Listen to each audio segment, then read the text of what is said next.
ஒரு சிறிய கிராமத்தில் ரவி அப்படிங்கிற இளைஞன் வாழ்ந்து வந்தான். அவனோட தினசரி வழக்கம் என்ன தெரியுமா? பஸ்ஸை தினமும் தவற விடுவான்.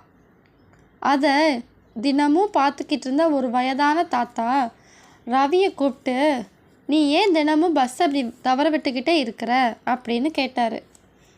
ஒரு பஸ்ஸை தவற விட்டால் என்ன, இன்னொரு பஸ்ஸு வரும்ல அப்படின்னு அவன் பதில் சொன்னான். அதுக்கு அந்த தாத்தா சொன்னார், அவனை பார்த்து, இது வாழ்க்கை மாதிரி தான். பஸ்ஸை தவற விட்டினா இன்னொரு பஸ்ஸு வரும். ஆனால் வாழ்க்கையில் சில சந்தர்ப்பங்கள் ஒரே ஒரு முறை மட்டும்தான் வரும்.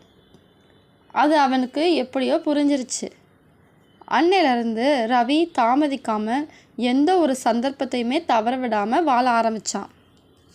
ஆம் நண்பர்களே, கீழே விழுந்தாலும் பரவாயில்லை, ஆனால் திரும்ப எழ வேண்டும்.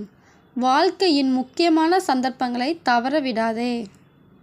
இந்த கதை உங்களுக்கு பிடிச்சிருந்துச்சுன்னா மறக்காமல் லைக் பண்ணுங்கள், சப்ஸ்கிரைப் பண்ணுங்கள், உங்கள் நண்பர்கள் எல்லாருக்கும் ஷேர் பண்ணுங்கள்.